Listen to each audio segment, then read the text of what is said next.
शांत प्रकाश जी, आवाज आ रही है? हाँ, मैं सुन पा रहा हूँ। आपको मेरी आवाज आ रही है? जी जी, सवाल ये है, जिस तरह से करणी सेना ने आज आगरा में उत्पात मचाया और हंगामा किया, हाईवे रोका, तमाम 10,000 पुलिस वाले खड़े थे, किसी ने उनको रोका नहीं। इससे ये कहा जा रहा है करणी सेना के पीछे बीजेपी खड़ी है, और अखिलेश यादव जी ने भी आरोप लगाया है करणी सेना कुछ नहीं है, ये बीजेपी की ही बी टीम है। देखिए, जिस तरीके ये जो प्रकरण हुआ है, रामजी लाल जी सुमन के बयान के बाद और जो माहौल बना है, ये अपने आप में जो है दुर्भाग्यपूर्ण है। हम अभी आपने महाराणा संग्राम सिंह जी राणा सांगा के संदर्भ में बहुत बेहतरीन उनका जो है वो इतिहास बताया। उस इतिहास में मैं कुछ लाइनें और जोड़ दूं। वो संत शिरोमणि रविदास जी के शिष्य थे और अपनी पुत्र वधू मीराबाई को वो लेकर के संत शिरोमणि रविदास जी के पास लेकर के गए और उसके बाद में मीरा जो है वो उनकी शिष्या हुई। वो महाराणा प्रताप के दादा भी थे, तो ये एक इनका परिचय है। और जाहिर सी बात है कि संत शिरोमणि रविदास जी का जो समाधि है, इनका भी निधन और संत शिरोमणि रविदास जी का निधन 1528 में हुआ, और इनकी समाधि जो है संत रविदास जी की, इनकी समाधि चित्तौड़ के किले में ही बनी हुई है। तो इस तरीके से ये मान करके चले कि ये जो अपमान है ये संत शिरोमणि रविदास के शिष्य का हुआ है, और रविदास जी के जो गुरु भाई हैं उनका अपमान जो है, मैं इसको मानता हूँ। देखिए, किसी भी सूरत में किसी का भी अपमान करना वो किसी सूरत में भी जो है ना जस्टिफाई नहीं है। उस वक्त क्या परिस्थितियां थी, क्या परिस्थितियां लिखी गई है, क्या लिखा गया है, इस तरीके से लिखे हुए के बाद उसको आप इतना बड़ा इमेज वो बना दें, और उसके ऊपर एक पूरा का पूरा सिस्टम को आपने हिला करके रख दिया। 26/11 का जो दंगा हुआ था उसके लिए दिग्विजय सिंह ने एक किताब निकाल दी कि जो है ना ये इसके लिए आरएसएस जिम्मेवार है, जबकि सब साफ दिखाई दिया कि कौन जिम्मेवार है। तो झूठे नैरेटिव भी तमाम जो है इस देश के अंदर लिखे गए हैं और वो पढ़ाए भी जा रहे हैं। इसलिए उस वक्त जो परिस्थितियां थी उसके कारण से वर्तमान में अगर इन चीजों के ऊपर क्रिटिसाइज किया जाएगा तो इस प्रकार के हंगामे होंगे। रही बात कि रामजी लाल सुमन जो है, उनको मैं नहीं समझता कि सदन में इस प्रकार की बात बोलना चाहिए था, मगर अब चूंकि बोल दी और वो एडमेंट है, वो इस चीज के पीछे जो है वो अपने राजनीति को चमका रहे, तो मैं अनुरोध करूंगा करणी सेना के नौजवानों से कि वो लोग थोड़ा गंभीरता को समझें, संयमित रहें। आंदोलन करना बहुत अच्छा है, उसमें अपनी बात को रखें, मगर किसी प्रकार के अस्त्र शस्त्र लेकर के अपने लिए मुश्किल पैदा न करें, क्योंकि अल्टीमेटली राजनीति करने वाले लोग तो राजनीति कर जाएंगे, मगर नौजवान बच्चों के जो भविष्य है उन हथियारों की वजह से वो कहीं परेशानी में ना आए। आज जिस तरीके से वहां पर एतमादपुर में करणी सेना के नौजवान लड़कों ने जो है वहां पर अपना आंदोलन किया है, मैं समझता हूँ कि पुलिस प्रशासन ने उसके ऊपर पूरी निगरानी रखी है। और मैं आग्रह करूंगा सभी से, करणी सेना के नौजवानों से भी, कि आंदोलन करें, मगर जो है इस प्रकार के हथियार लेकर के आंदोलन करना किसी सूरत में वाजिब नहीं है। सब मसले हल होंगे। हमारी सरकार सबके साथ है, हम लोग आपस में एक दूसरे के साथ हैं। अच्छे विषयों पर चर्चा करके हम इस सारे मसले को समाप्त कर सकते हैं, समाप्त होगा भी ये। तो जी देखिए, सीधा मसला जो आप और समाजवादी पार्टी के बीच में लड़ाई है, उसमें जो है जानबूझ के वो पीडीए की राजनीति करते हैं, दलित राजनीति करते हैं, दलित वोटों को अपने साथ करना चाहते हैं।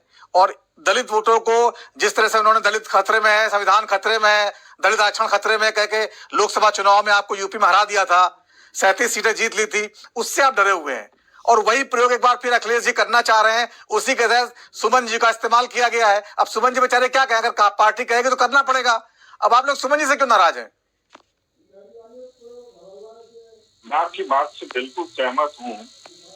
समाजवादी पार्टी के पास में मुद्दे नहीं है, और मुद्दों में वो इस प्रकार से बेचैन है, छटपटा रहे हैं कि किसी भी विषय को मुद्दा बनाने का प्रयास करते।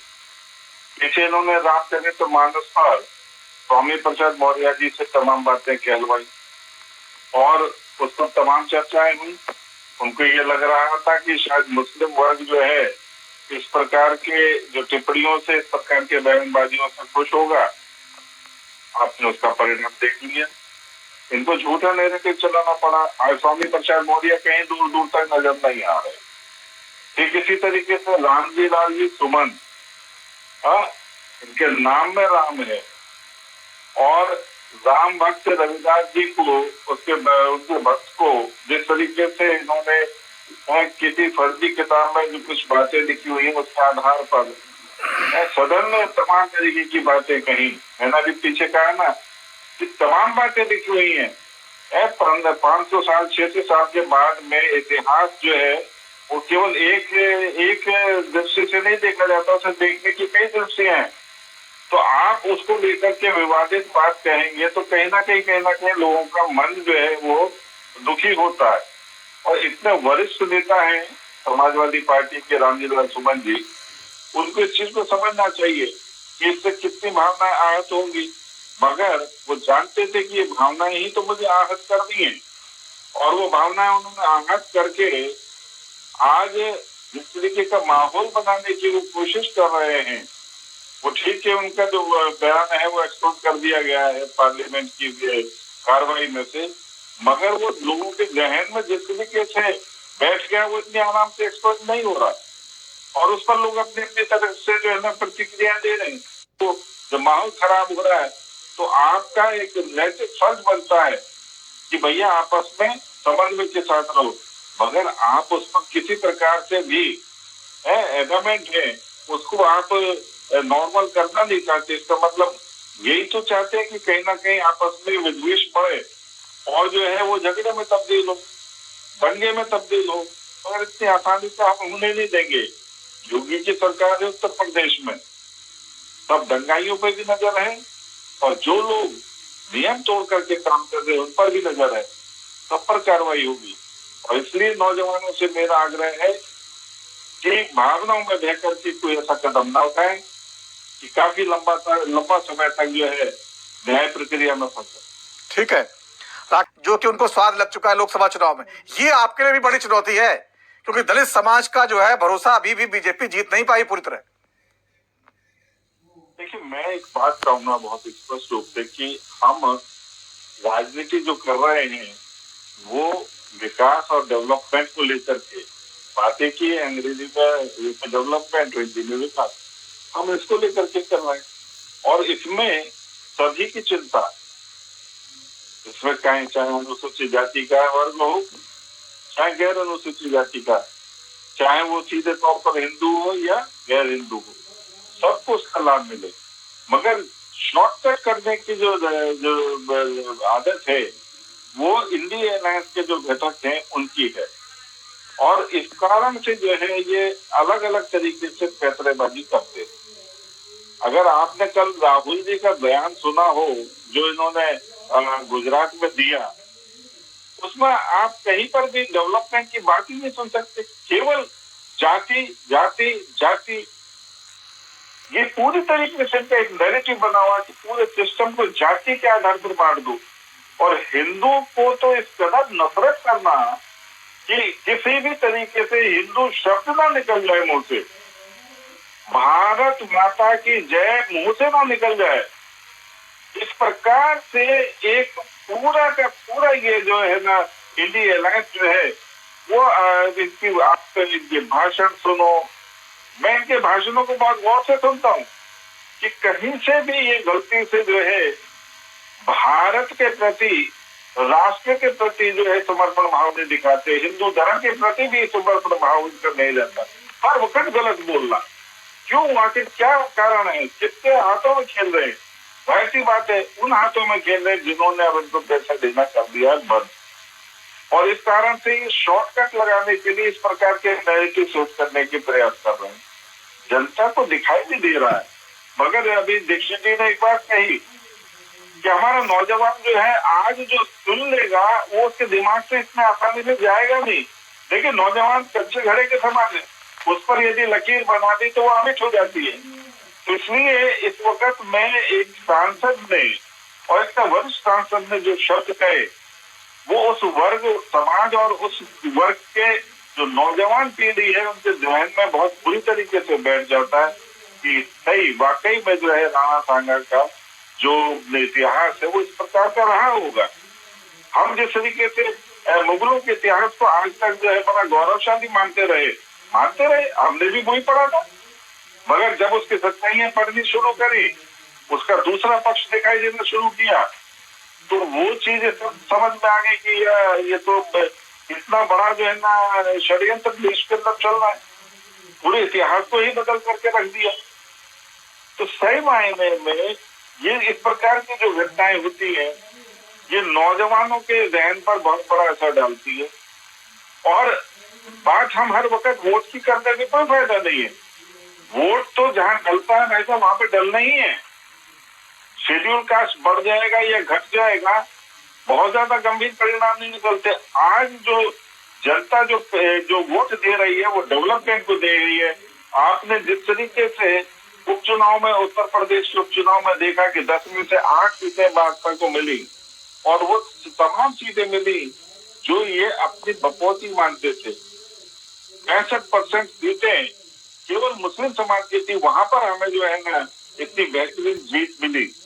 तो इससे साफ जाहिर है कि प्रदेश की जनता अब इस प्रकार के जो इनके झूठे नैरेटिव हैं उसके मंतव्य को बहुत अच्छी तरह समझ चुकी है। और इस कारण से मैं समझता हूँ कि प्रदेश की जनता आने वाले समय में जो इंटरनल जो इनके मनों में जो आंदोलन चल रहा है उसका परिणाम जो है 2027 के चुनाव में दिखा देगी। कुछ आंदोलन जो है सड़कों पे चलते हैं और कुछ आंदोलन लोगों के जहन में भी चलते हैं और जहन का आंदोलन वोट में तब्दील होता है। और मैं समझता हूँ कि जहन का जो आंदोलन लोगों के जहन में इस वक्त में चल रहा है, पनप रहा है, की हरकतें देख रहा है, हमें वो अच्छे वोटों में तब्दील होकर के मिलेगा। मैं पूरी तरीके से आश्वस्त। ठीक है, राकेश प्रजापति जी, भ्रमित हो जाएगा। ये बताता है कि हम किस तरह की राजनीतिक सोच रखते हैं। जी नवीन। ठीक है, हिंदू का शांत प्रकाश जाटव जी सीधे चुनौती दे रहे हैं बीजेपी कार्रवाई क्यों नहीं कर रही है अगर रामजीलाल सुमन का बयान गलत लगता है तो। यहाँ पर तो आपको फंसाने की कोशिश है पूरी। एक बौखलाहट में है, कुछ भी बोलेंगे। कार्रवाई की जा चुकी है, जो कार्रवाई जो है पार्लियामेंट में उनका जो उन्होंने बात कही उस पर बंद कर दिया गया है। अब उसके बाद में कार्रवाई का जो विषय है शिकायतकर्ता के ऊपर डिपेंड करता है कि यदि कोई शिकायत करेगा तो उसके ऊपर नियमानुसार कार्रवाई होगी। मगर जिस तरीके की जो बातें ये लोग कर रहे हैं, मुझे ये लगता है कि ठीक है, इनको ऐसा लगता है कि दुर्भावना फैलाने से शायद इनको इनकी राजनीति में कुछ बल बन रहा है, कि उनको लाभ मिल रहा है। करेंगे बेशक से इस प्रकार की राजनीति, मगर मुझे नहीं लगता कि इस प्रकार की राजनीति करने से इनको किसी प्रकार का कोई बल मिल रहा है। और किसी प्रकार की बातें कह करके भारतीय जनता पार्टी इनके इस मसले में आने वाली है या हमारे कोई नेता जो है इनके इस मसले में आकर के और कोई विवादित बयान देने वाले का कुछ नहीं है। ठीक है, इन्होंने दे दिया है। जो नौजवान है कर्मी सेना के, उन्होंने आज जिस तरीके से वहां प्रदर्शन किया, मैं आगे भी आग्रह करूंगा कि संयमित रहे। प्रदर्शन करना हमारा अधिकार है, मगर प्रदर्शन में किसी प्रकार का ऐसा कदम ना उठाएं जिससे कि आगे परेशानी हो। अगर प्रदर्शन करने में कोई परेशानी नहीं है, अपनी बात को अपने को रखना भी जायज है। और मैं तो ये आपके चैनल के माध्यम से रामजीलाल सुमन जी को आग्रह ही करूंगा कि ये देश जो है हम सबका है और सबको एक दूसरे के साथ में रहना है जी। हम आपस में सौहार्द के साथ रहें और एक बार विचार करें और ये मसला जो है पटाक्षे करें। बिल्कुल, तो महापुरुषों के नाम पर उनके उतना अपमान करे किसी तरह की राजनीति करना जो है ये एक घटिया राजनीति कही जाएगी, जिससे समाज उद्वेलित होता है। और करणी सेना को भी जो है अनुशासन